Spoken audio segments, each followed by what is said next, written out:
The river Seine once ran bright and quiet beneath the autumn light of 885 AD. By the end of that day, its waters turned the colour of rust, and the bodies of knights floated among the reeds. On its bank, France's proud army had broken. Men of noble birth, armoured in silver and faith, lay tangled in the shallows. And on the narrow wooden bridge that crossed the current, only 40 men still stood. They were not nobles, nor saints. They were Vikings, warriors from the cold shores of the north, and their laughter carried farther than the sound of the river itself. It sounds like a legend told beside a fire, 40 men holding back thousands. But it happened. Every line of the old chronicles agrees. By the fall of night, half the Frankish force was dead or drowned. The rest fled in panic, whispering that demons guarded the bridge. For centuries, storytellers said it must have been divine punishment, a miracle, or madness. Yet the truth was simpler and far more terrifying.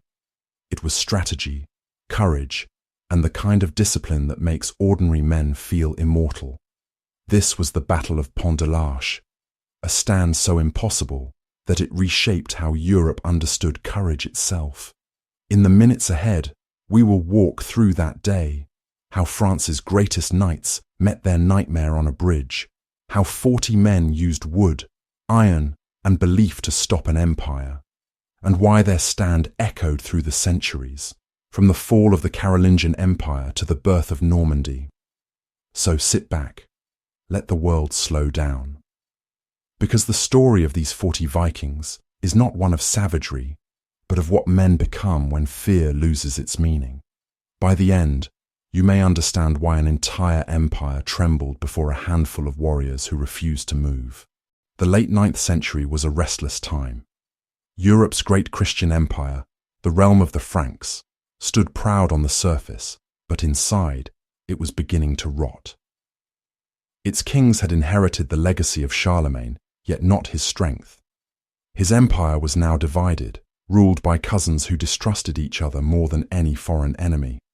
And from the north came a wind filled with the smell of salt and iron, the smell of the Vikings. They had been raiding the French coast for decades. At first, they came and went with the tides, burning a village, stealing treasure, and vanishing back into the fog. But by the 880s, something had changed. The Northmen were no longer content to plunder and leave. They stayed. They built fortresses along the rivers, turned beaches into settlements, and the Seine, once the lifeline of the kingdom, became their highway deep into France's heart. By November of the year 885, their ambitions reached the gates of Paris itself. Nearly 700 ships crowded the river. As many as 30,000 men came ashore, led by a chief whose name the Franks would never forget, Rollo. He was tall, broad as an ox, his voice carrying across the river like thunder. He was no mere pirate. He was a commander with a vision, not just to steal from the Franks, but to rule over them. The defenders of Paris, by contrast, were few. At their head stood Count Odo, a man of courage, if not of great fame. His garrison numbered barely 200 soldiers. They were surrounded by an army 100 times their size, but they knew the city's walls and the flow of the river. That was their only advantage. The siege dragged on for months. The Vikings threw everything they had at the walls: ladders, battering rams, siege towers, even attempts to choke the Seine with debris so they could cross. But the city held, not through strength, but through stubbornness. And as weeks turned into months, Rollo's massive host began to strain. Warriors needed food, boats needed wood for repair, weapons needed iron. The Northmen had to send out smaller detachments to gather supplies from the countryside, a decision that would lead to one of the strangest chapters in medieval warfare. Among these detachments was a small group sent to guard a bridge about 60 miles northwest of Paris, the bridge at Pont-de-l'Arche. It was little more than wood and nails, but it spanned one of the narrowest points of the Seine, Whoever controlled that crossing controlled the lifeline between the Viking encampment and their raiding parties. Losing it would choke their siege of Paris. Holding it would keep the invasion alive. To defend that bridge, Rollo chose 40 of his best men, veterans of campaigns in England and Ireland, warriors who had fought in shield walls, who bore scars like tattoos of memory. Each of them had seen death many times and expected to meet it again. They were led by a man called Bjorn Ironside, not the famous son of Ragnar from legend, but another who had earned the same name through his own deeds. The story went that an arrow once struck him square in the chest, and he broke the shaft, spat out the pain, and kept fighting. His second was known only as the Raven, a man who painted his face in ash and blood before battle, and who fought in silence except for the sound of his breathing. The chronicles call them berserkers. But that word, overused by poets and historians alike, hardly captures what they truly were. Berserk comes from the Old Norse for bear shirt. Men who fought wrapped in the pelts of beasts, abandoning armor and reason alike. To those who faced them, it seemed they were possessed. They howled like wolves. They bit their shields until blood ran from their mouths. They moved with a strength no ordinary man could match. Modern scholars debate what drove them into that trance. Some whisper about strange mushrooms found in the northern forests, red with white spots, that could ignite the mind into fury. Others believe they drank brews of herbs that dulled pain and unchained rage. But perhaps the truth was simpler. Through ritual and training, they learned to silence fear. They turned the human mind into a weapon sharper than any sword. When the rage came upon them, the berserkers walk, as the sagas call it. Their faces turned pale, then flushed red with blood. Their eyes rolled back. They shook as if possessed by the gods. And when the fury passed, they collapsed like puppets whose strings had been cut. These were the men Rollo placed on that wooden bridge. 40 in number, but in spirit, 400.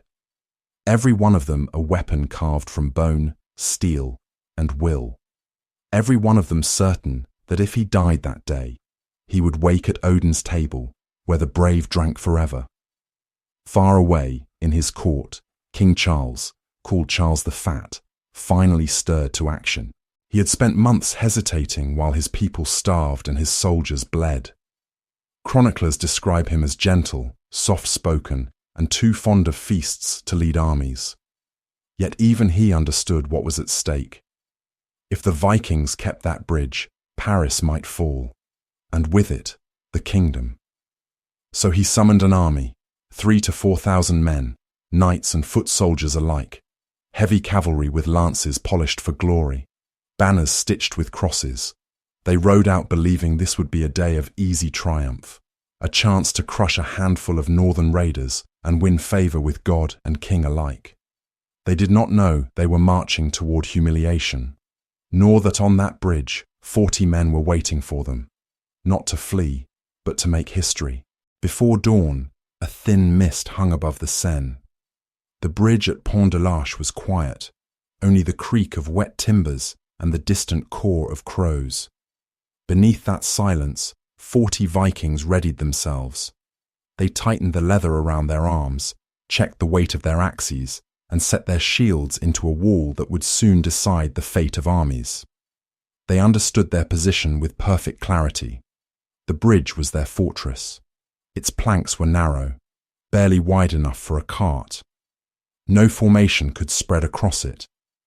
Whoever controlled this passage controlled the river's traffic, and the river was life itself. If the Franks seized it, the Viking siege of Paris would collapse. If the Northmen held, the kingdom's heart would stay under threat. Both sides knew it, though only one truly believed in the ground beneath their feet. Bjorn Ironside walked the line, speaking few words. Each man knew his task. Words were for the fearful. The Raven smeared a mixture of ash and animal fat across his face, whispering an old prayer to Odin. When he finished, He drove his axe into the bridge rail, an oath that he would not step back while breath remained. Across the river, horns sounded. The Frankish army had arrived. 3,000 or 4,000 soldiers stretched across the meadows, cavalry in polished mail, infantry with spears and banners marked with the cross. They advanced in perfect order, confident, well-fed, armoured in faith and steel. Their scouts had reported the truth. Only 40 Vikings held the crossing.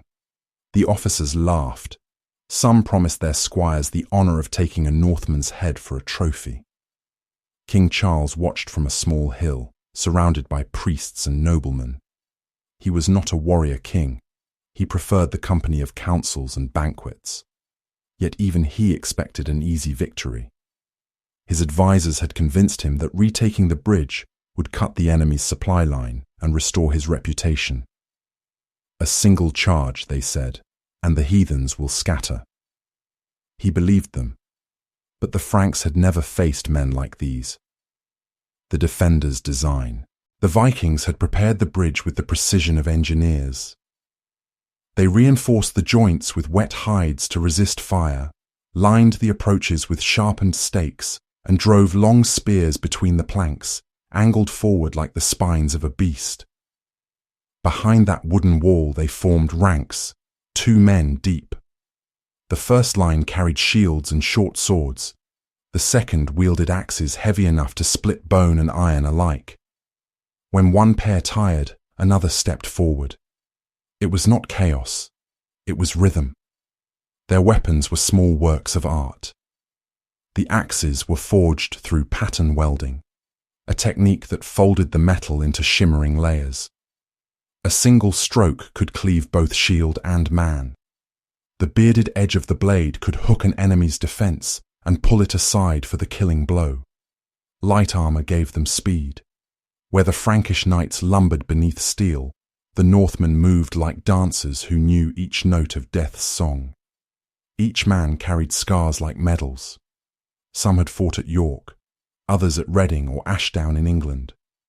They had buried friends, lost brothers, and learned to see fear not as a warning, but as proof that they were still alive. Their faith was simple: fight bravely, die well, feast in Valhalla. To them, that bridge was not a trap. It was a gate to glory. The march of the Franks. The morning sun rose behind the Frankish lines, flashing off armour and spearheads. Trumpets called, hooves churned the mud, banners rippled. At the front rode the knights, lords in gilded mail who saw battle as theatre. Behind them marched rows of infantry, peasants pressed into service, their faces pale but obedient. As they drew near, they expected the Northmen to retreat, perhaps to the boats waiting downstream. Instead, the Vikings began to chant, low, rhythmic, echoing off the riverbanks. The sound was not human music. It was a heartbeat made of wood and iron. They struck their shields with sword hilts until the air vibrated. Then silence. Absolute stillness. The kind that presses on the chest. From his horse, King Charles frowned. He gave the signal. The calm before the storm. The Frankish cavalry lowered their lances. Horses snorted, pawed the ground, and surged forward. The riverbank shook beneath the weight of armoured beasts. The Vikings did not move. The first wave hit the forest of spears, and the charge collapsed in confusion. Horses balked, riders fell. The bridge became a bottleneck where strength turned to weakness. Steel clanged against wood, arrows hissed overhead, and the air filled with the cries of men and animals. Still, the Vikings held formation.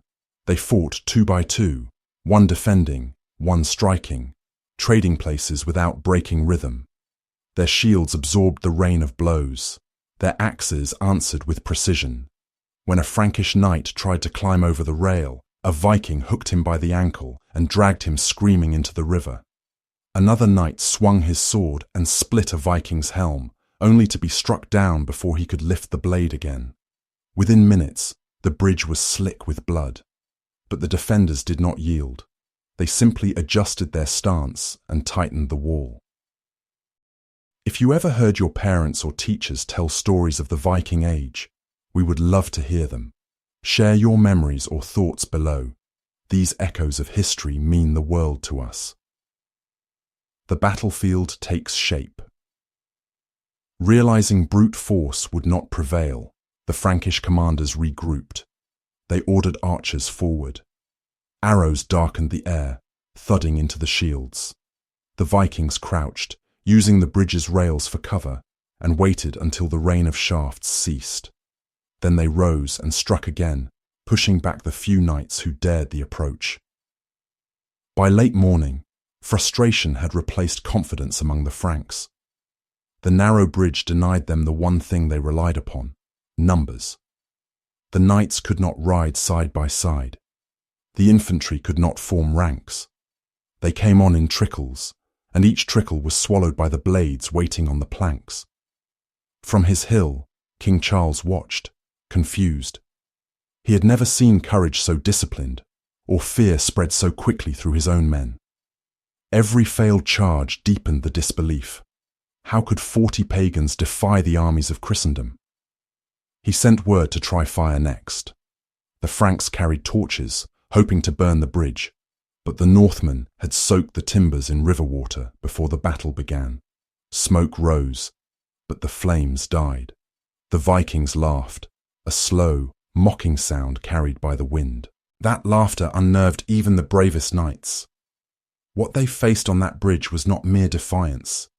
It was serenity, the calm of men who had already accepted death and therefore could not be threatened by it. The sun climbed higher, burning away the morning mist. The Seine glittered as if nothing dreadful was happening upon its surface. But on that bridge, time itself seemed to narrow. Every heartbeat, every clash of iron, sounded louder than the world around it. The first Frankish charge had failed, but pride demanded another. The officers rallied their men, shouting promises of gold and glory. The knights reformed their lines, raised their lances, and drove forward once more. The bridge shook beneath their weight. The horses screamed as they slipped on the blood-slick planks. A few reached the Viking wall, just long enough for the first row of Northmen to open the formation and thrust their spears into the gaps. The horses reared, riders fell, and axes fell upon them like thunder. Still the Franks came on. For every man who fell, another stepped forward, but the bridge allowed only a handful to fight at once. The rest waited behind, pressed shoulder to shoulder, unable to move. The narrow way turned numbers into chaos. Bjorn Ironside moved among his men, calm as a priest at the altar. He spoke rarely, just a word, a glance, a gesture. When a warrior staggered, another took his place without hesitation. Their discipline was frightening in its silence. An hour passed, maybe more. No one knew any more. The air thickened with the smell of blood and river mud. Bodies piled along the railings, sliding into the water when struck. Some floated downstream, spinning slowly, their armor flashing in the sun. The Vikings rotated their line, keeping the strongest at the front. Wounded men bound their arms with torn cloth and rejoined the fight. They did not wait to heal. Across the riverbank, King Charles watched in disbelief. He had expected a swift triumph. Now he saw his best knights cut down by men who seemed tireless. He ordered archers forward again, but the angle was poor. Arrows struck shields, bounced from helms, or buried themselves in the corpses already covering the bridge. Then the king commanded, "Bring the priests." The chant of steel 6 priests advanced, holding relics aloft, singing hymns meant to strengthen hearts. Their voices rose above the noise, clear and trembling. The Franks took courage and surged once more. The Vikings waited until the clerics reached mid-bridge. Then, without warning, one enormous figure stepped forward. He tore off his helm, revealing a face streaked with sweat and soot. With a roar that froze the men nearest him, He leapt from the bridge's edge, landing among the priests. In seconds, the hymn became screams. When he climbed back onto the planks, his axe was red to the handle. For the watching soldiers, it was as if God himself had turned away. Panic rippled through the Frankish ranks. Some shouted that the Northmen were demons. Others crossed themselves and backed away. The Viking line did not pursue. They simply stood there, unmoving, as if daring the world to try again. The fury of the berserkers. Around midday, the bridge trembled again, not from marching feet, but from the deep growl rising from the Viking side. 3 warriors stepped out from the shield wall. They were bare-chested now, skin smeared with ash, eyes wild and distant. The berserker fury had come upon them. Witnesses later said their faces turned first pale, then crimson. Their bodies shook, their mouths frothed, and then they charged. They ran straight into the mass of Frankish soldiers waiting at the bridge's mouth. Axes whirled in great circles, striking with a rhythm beyond reason. A knight in full mail tried to block one blow. The blade cut through shield and arm alike. Another berserker lifted a man clear off the ground and hurled him into the river. The water boiled with struggling shapes, armor dragging them down. The Franks stabbed with spears, hacked with swords, but the madmen did not slow. Even pierced by iron, they laughed, a sound that broke the courage of those who heard it. One berserker took 5 spear thrusts before he fell, dragging his attackers with him. Another fought until half his face was gone, his one good eye fixed on the enemy. The third bit the throat of a soldier like a starving wolf. It was slaughter. The berserker's comrades watched, grim but steady, until the fury burned out. When the 3 finally collapsed, the others stepped forward again, closing ranks, and the wall was whole once more. From his hill, Charles the Fat turned away. He could not watch. The collapse. By early afternoon, the bridge was a butcher's floor. The wooden planks were slick, men fell, stumbled, and were cut down before they could rise. The living trampled the dying. The smell, blood, sweat, smoke, and fear hung so heavy that soldiers vomited behind their shields. Yet the Vikings still sang. Their voices rose over the noise, slow and haunting. Songs of warriors crossing the rainbow bridge to Valhalla, of Odin's ravens circling above the slain. To the Franks, it sounded like the music of another world. Some younger soldiers began to shake. A few dropped their weapons. The officers cursed, whipped, threatened, but it was no use.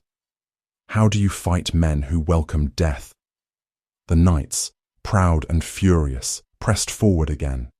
But the bridge was clogged with bodies. Their horses could not pass. Their lances were useless. They dismounted and waded into the carnage, only to meet the same fate. One chronicler later wrote that the dead piled so high they formed a wall higher than a man's waist. The Vikings worked methodically. One man's only task was to clear the planks. He moved from body to body, kicking the dead into the river to make space for more. Each splash echoed like a drumbeat. Splash, scream, axe strike, splash.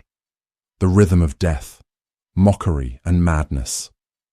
When the Frankish morale wavered, the Vikings turned to ridicule.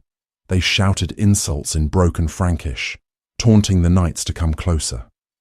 Some bent down and scooped the blood from the planks, smearing it across their chests like paint. At last, the king himself rode forward, desperate to restore order. He appeared in shining armor, surrounded by guards and priests. The Vikings saw him and, in a gesture both obscene and deliberate, turned their backs and dropped their trousers, showing their contempt to the ruler of France. The insult shattered what discipline remained. Several noble commanders left the field in fury, taking their men with them. The rest wavered, uncertain whether to advance or retreat. Rumors began to spread. No one knew from where. Some said the Northmen could not be killed. that they were not men at all but devils in disguise. Others swore they saw the shapes of ravens circling above, Odin's messengers feeding on the corpses. Fear became contagious. The front line broke, then the second. And soon the entire army was moving backward, slowly at first, then in panic. The Vikings did not pursue. They simply watched, silent now, as the enemy dissolved into chaos. The flight and the drowning. At the riverbank, thousands of Franks tried to retreat at once. The only safe crossing was behind them, but the rumour had reached there first. Soldiers pushed and shoved, desperate to escape the demons of the bridge. Some tried to swim the Seine, still wearing their armour. The current was strong, the water cold. Men sank before they could cry for help. Horses flailed, dragging riders down. Others drowned beneath the weight of comrades climbing over them. Those who reached the far side were too shaken to stand.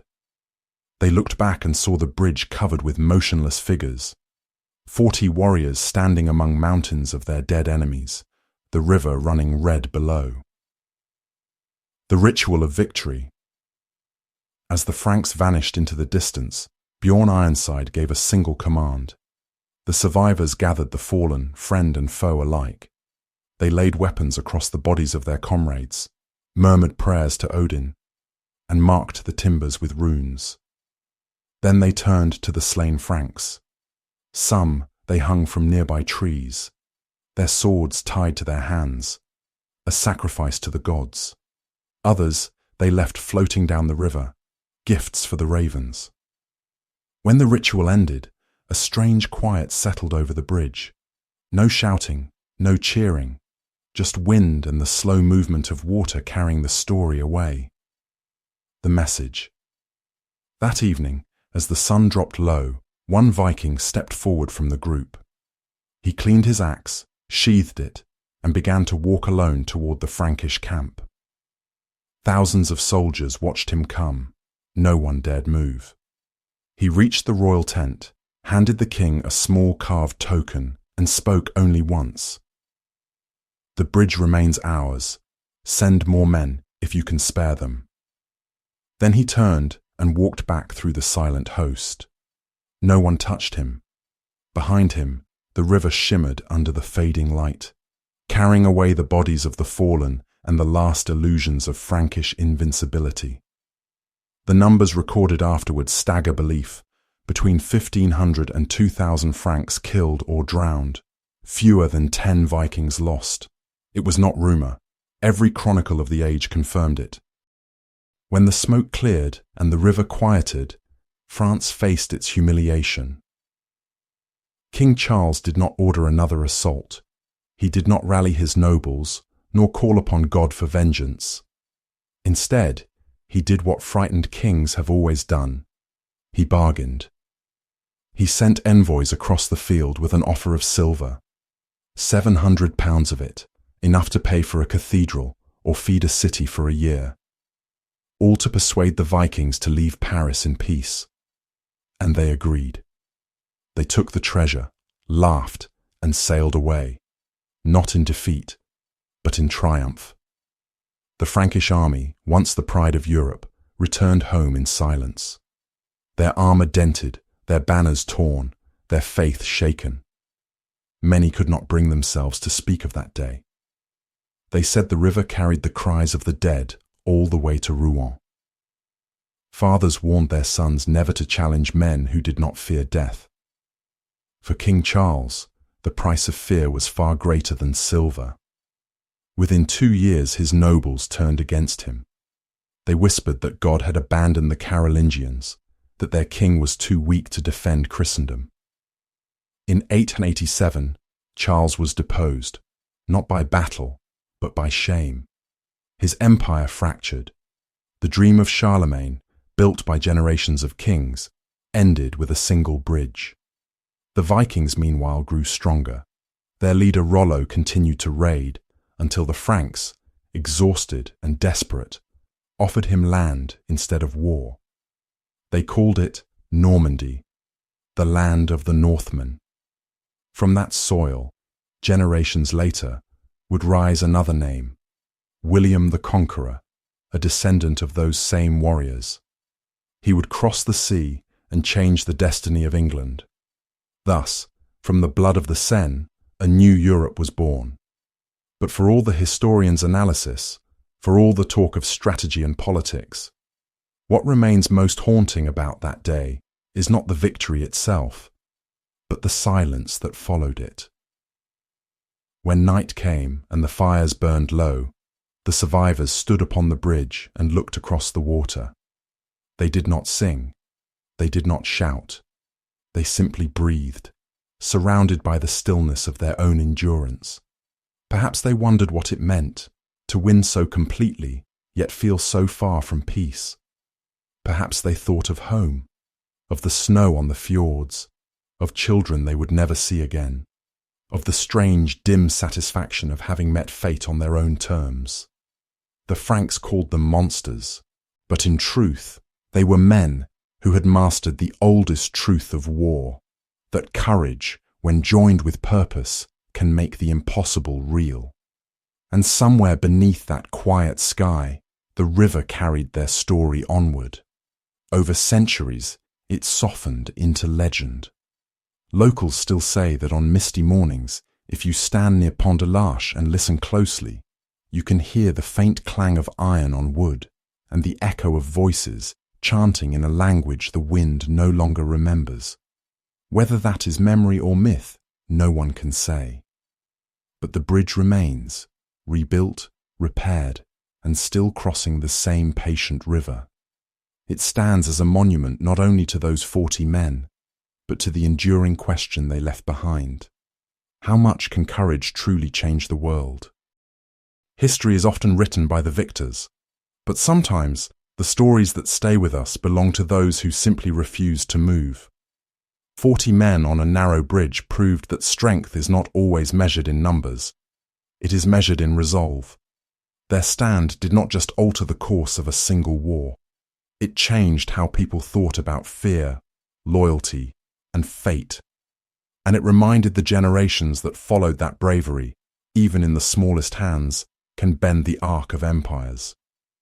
If you've walked the banks of the Seine, or heard your family speak of old wars and heroes long gone, we invite you to share those memories below. History lives best when it's spoken aloud, not as dry dates and names, but as echoes that still move the heart. And if you found meaning in this story, if it stirred even a quiet reflection, stay with us. Because there are countless other moments like this, forgotten days when ordinary people stood against the impossible and changed the shape of the world. Until next time, may the past remind us not only of what men have done, but of what we are still capable of becoming.